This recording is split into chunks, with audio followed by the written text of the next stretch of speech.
새벽빛 묵상 이사야 1장 21절에서 31절. 구약의 선지서들을 읽으면 마음이 불편해지죠. 직설적인 표현들과 반복적인 주에 대한 지적, 또 심판에 대한 말씀들로 가득하기 때문입니다. 그러나 그것이 바로 구원의 과정입니다. 우리는 우리를 구원할 수 없습니다. 우리는 우리의 말과 행동의 결과를 감당할 수도 없습니다. 우리 자신뿐만 아니라 세상을 보십시오. 우린 사랑하지만 사랑을 이루기보다 상처와 분열을 경험하고 있습니다. 우리 자신의 한계를 인정할 때 겸손해지고 돌이키게 되고 하나님을 필요로 하게 됩니다. 하지만 거짓 선지자들은 모든 것이 잘 되어 간다고 안심시키고 우리 반복하고 있는 죄를 굳이 처리하지 않아도 된다고 믿게 만듭니다. 그러나 참 선지자는 이스라엘 백성들이 이제 제발 그만하라고 할 정도로 우리 듣기 싫어하는 하나님 말씀을 전했습니다. 우리는 뉴스에서 이런 범죄자들을 많이 보게 되죠. 입으로는 잘못했다고 하면서 증거인멸하고 또 감형을 받기 위해서 마음에도 없는 반성문을 쓰면서 잘못했다고 합니다. 그러면 사람들은 속아 넘어갈지 몰라도 우리 하나님은 속지 않으십니다. 참된 회개가 있어야만 참된 회복이 시작됩니다. 예레미야에가에서 아하 하는 탄식으로 시작했듯이 오늘 말씀도 히브리어 에이하라는 단어로 시작합니다. 어떻게 이런 일이 하는 절규입니다. 하나님은 하나님의 도시와 백성들에게 신실함을 기대하셨지만 창기와 같은 배신을 얻으셨습니다. 공의를 기대하셨지만 살인을 보셨습니다. 순수한 은 대신에 찌꺼기를 얻으셨고 순수한 포도주 대신에 물탄 포도주를 얻으셨습니다. 치자들 대신에 내란자들을 얻으셨고 약자들을 보호하는 지도자 대신에 뇌물을 받는 지도자들을 얻으셨습니다. 예루살렘은 과거에는 신실한 도시였습니다. 정의와 공의가 머물렀고 공동체 전체를 살리는 언약이 그 가운데 스며들어 있었습니다. 그러나 이젠 완전히 충격적으로 달라진 모습이었습니다. 아름다운 황혼의 다리로 유명했던 샌프란시스코라는 도시가 이제는 소위 좀비 마약이라고 불리는 펜타닐로 중독된 사람들로 가득 찬 것처럼 말입니다. 이사야서를 비롯한 선지서에서는 이스라엘 백성을 하나님과 결혼한 아내로 비유합니다. 그런데 그 아내가 남편을 버리고 다른 남자들과 불륜을 저지른 것입니다. 이스라엘의 우상 숭배가 이러하다고 말씀합니다. 따라서 이 말씀은 여성을 비하하거나 낙인 찍는 말씀이 아닙니다. 오늘 말씀이 고발하고 있는 것은 여성이 아니라 고관들, 즉 남성 중심의 예루살렘 권력층이었습니다. 왕과 지도자들은 있었지만 정의는 없었습니다. 재판은 이루어졌지만 공정한 판결은 없었습니다. 성전과 제사는 있었지만 하나님이 받으시는 예배는 없었습니다. 따라서 하나님께서 지금 우상 숭배만을 문제 삼고 계신 것이 아닙니다.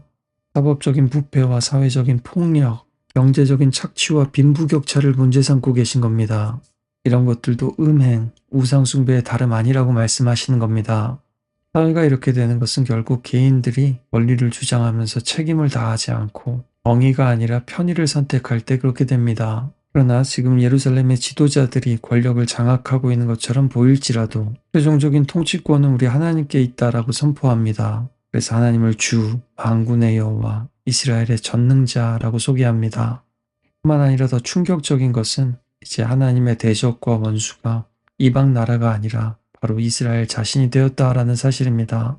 따라서 진짜 문제는요, 하나님이 내 편이신가가 아니라요, 내가 하나님 편인가라는 겁니다.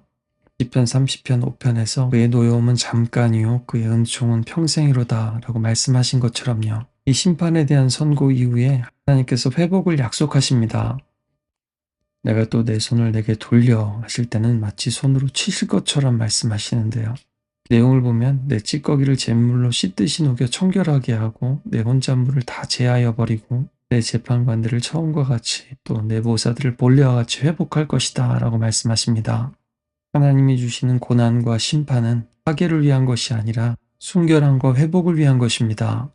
그러려면 아주 뜨거운 불 속에서 금속과 불순물을 분리해야만 합니다. 그래서 하나님의 심판이 아무리 고통스러울지라도 목적 없는 파괴가 아닌 겁니다.